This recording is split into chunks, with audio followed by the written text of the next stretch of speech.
Luz Extra, um podcast da agência Lusa. Olá, bem-vindos ao Luz Extra.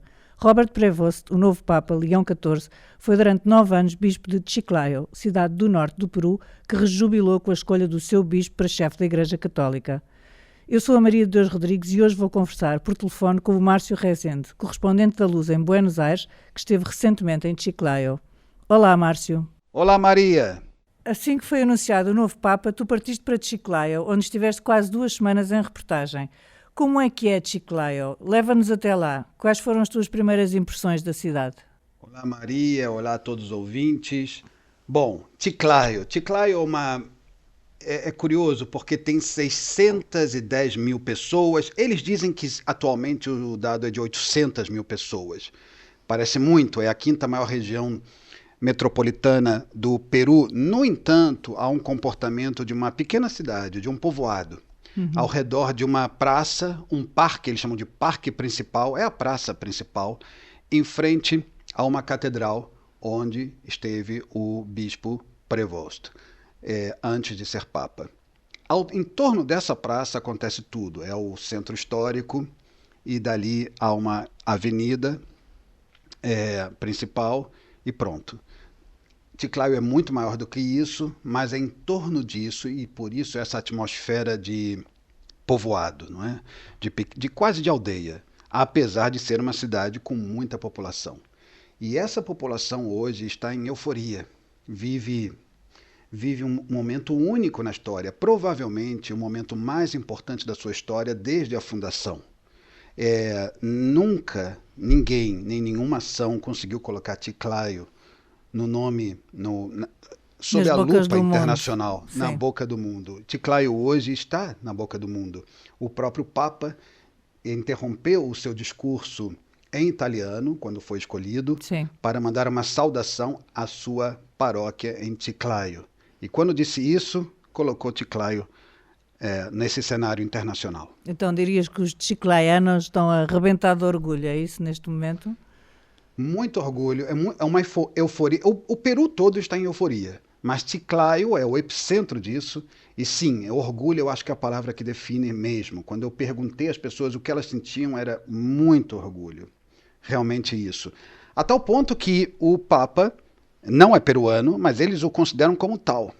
Ele foi naturalizado peruano. Mas essa naturalização, é importante que se diga o seguinte, não foi somente escolha própria dele. Ele estava um pouco obrigado a ser naturalizado peruano para poder ser bispo no Peru. Então, antes de irmos aí, Márcio, o Prevost chegou ao Peru nos anos 80 como missionário. Como é que foram esses primeiros anos da vida dele no país? Eu sei que ele ficou sempre pelo norte, também não só Chiclayo, mas outras cidades do norte. Como é que foram esses primeiros anos até ele se tornar bispo? Bom, ele chegou em 85 e, portanto, isso foi há 40 anos. Mas ele não ficou os 40 anos de forma ininterrupta no Peru. Durante 3 anos ele retornou a Chicago, a sua cidade natal. E os chiclayanos dizem que é de Chicago a Chiclayo. Eles veem até esse sinal, essa coincidência. Ele chegou em 85 e por um período de 3 anos retornou a Chicago, mas depois voltou ao Peru. Portanto, ele esteve sempre no norte do Peru, na região de Piura, Trujillo, regiões empobrecidas e muito católicas do Peru. Até que, em 2014, foi enviado a Chiclayo como um administrador apostólico e só no ano seguinte se tornou bispo. Portanto, dos 9 anos em Chiclayo, 8 foram como bispo. Saiu em 2023, é importante isso, ele não saiu agora para ser papa. Em 2023, o Papa Francisco levou-o ao Vaticano. Sim. E só agora que ele se tornou papa. Mas a identificação dele toda é com o Peru. São quase 40 anos, né? Mais de 30 anos de história no Peru. A história de vida eclesiástica dele é no Peru. Pois, e isso leva a essa relação forte com os peruanos em geral e com os chiclayanos em particular. As reportagens que tu foste escrevendo, uma das coisas que me chamou a atenção foi que logo após o anúncio da eleição de Prevost como Papa, houve uma espécie de um florescimento de uma indústria do Papa, e que levou até à criação de uma rota turística pelos lugares que marcaram os 9 anos em que Prevost foi bispo ali em Chiclayo. Queres-nos falar um bocadinho sobre isso, essa industrialização? Bom, isso aconteceu também em Buenos Aires com o Papa Francisco. Foi criada uma rota do Papa, né? Que é, no caso do Papa Francisco, nasceu em Buenos Aires e, portanto, era onde nasceu, onde ele nasceu numa casa, não num hospital. Então, onde nasceu e onde cresceu, onde jogava futebol, né? Então, tudo isso. E a mesma coisa acontece lá, claro, mas a partir da chegada dele em Chiclayo. Não tanto incluem o norte. Sim. Então, o que está acontecendo agora é que criaram uma rota, a Rota do Papa. Essa Rota do Papa passa por 5 lugares emblemáticos por onde ele ia. Enfim, tinha sua missão, rezava missas, há uma série de outras, inclusive incluindo outras cidades da região de Chiclayo. E agora querem criar outras rotas que incluem esse passado, lá a partir de 85. Então querem fazer umas 3 rotas diferentes. Isso ainda não está totalmente fechado, a primeira rota está muito avançada, e eu inclusive percorri alguns desses lugares. Dos lugares da rota de Chiclayo. Da rota, por exemplo. Um dos lugares da rota, é bem interessante que um dos lugares da rota é uma cidade chamada Eten, que está a 20 quilômetros, 18 quilômetros de Chiclayo. Essa cidade quer se tornar a primeira cidade eucarística da América Latina, uma das 3 do mundo, e ali houve há também uma tentativa de uma santificação, né? Porque em 1649 houve 2 aparições do que seria o menino Jesus. Agora, o então bispo Prevost, ele incentivava a criação, que essa cidade se tornasse uma cidade eucarística. Portanto, é possível que nós vejamos isso durante esse papado, que ele, dentro agora do Vaticano, impulsione. Bom, esse é um dos pontos. Eu conversei com o que seria a presidente da Câmara de Chiclayo e com o governador da região de Lambayeque, que é onde fica Chiclayo. Sim. E a ideia dele, eu acho que eu vou poder ilustrar com uma frase do próprio governador. Ele quer desmachupizar o Peru. O que é isso? Desconcentrar o que acontece no fenômeno turístico principal do Peru, que é Machu Picchu. Machu Picchu recebe aproximadamente 1.600.000 pessoas por ano, 4.300.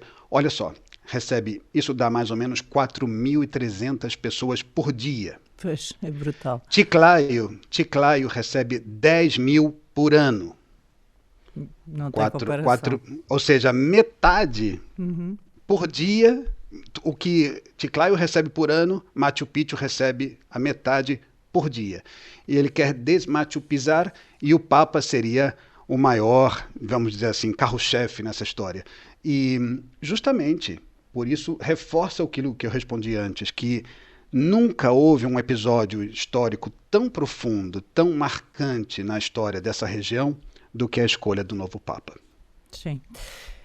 Enquanto estiveste em Chiclayo, falaste com várias pessoas que conheceram bem o Roberto Prevost e que te contaram, nomeadamente, que o novo Papa é fã do Cristiano Ronaldo, admira o cardeal Tolentino e lê em português. É mesmo assim? É mesmo assim. Ele esconde bastante para qual equipa é adepto, né? Ele esconde bastante. As pessoas acreditam que seja uma equipa local, mas é porque ele procura ter uma empatia com cada fiel e, portanto, é adepto. Ele não é necessariamente adepto do futebol. Dizem que ele é do Aliança Lima, torcedor, né, adepto do Aliança Lima, porque houve um episódio nos anos 80 em que caiu um avião do Aliança Lima, matando todos, inclusive o árbitro da partida, enfim. E então todos os sacerdotes que estavam no final dos anos 80 no Peru ficaram sensibilizados com isso. Mas isso não é necessariamente ser adepto de uma equipa, não é? É ter uma sensibilidade, como um religioso tem.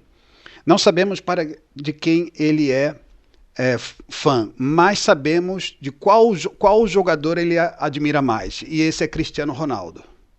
Cristiano Ronaldo, pela sua disciplina, perseverança, por essa vontade de superação, é quase religiosa, né?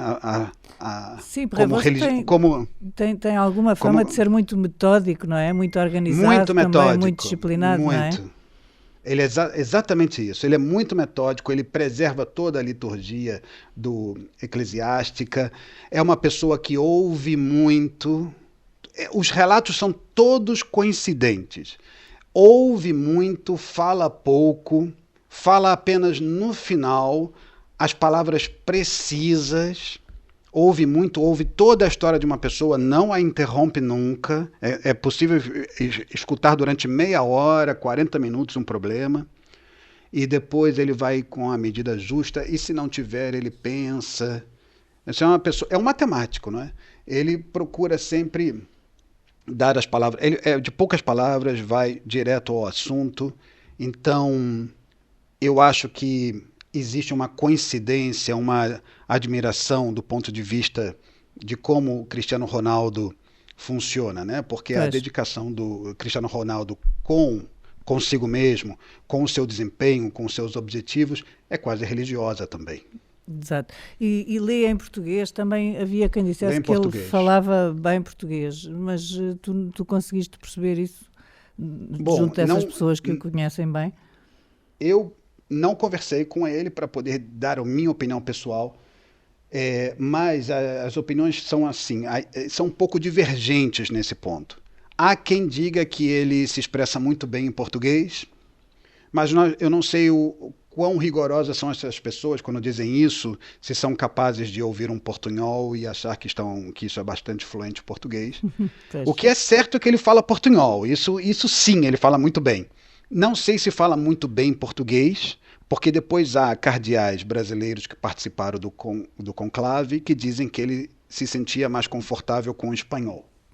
Que o português ele entendia e falava, mas que percebia-se ali uma certa... Então, assim, há divergências nesse ponto. Uhum. Alguns dizem que sim, que ele fala, outros dizem que não, que ele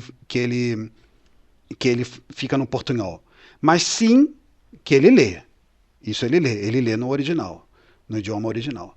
Então, nós vamos ver isso em pouco tempo, né? Acredito que vamos ver esse desempenho. Sim, vamos conseguir comprovar esses laços que existam. Outra questão que tinha para ti, Márcio, o ambiente ou as questões ambientais parece que vão ser uma das preocupações de Leão XIV. E conta-se que houve umas grandes enchentes no Peru e ele, então, como não sei se já bispo, que andou de galochas calçadas a ajudar as pessoas a lidar com essas inundações. Ouviste estes relatos? Sim. Isso aconteceu, especificamente o que ficou famoso, foi em março de 2023, pouco tempo antes dele partir ao Vaticano.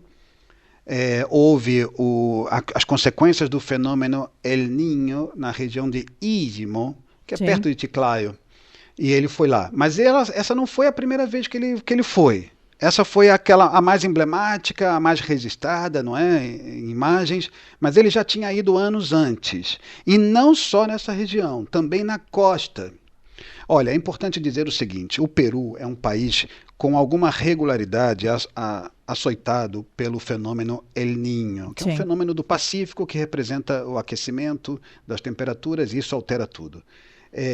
Eles dividem entre El Niño costeiro, que é na região das praias, e Istmo, que não está nas praias, por exemplo, é um exemplo disso. Então, e o Papa foi com regularidade, tem essa preocupação com as alterações climáticas.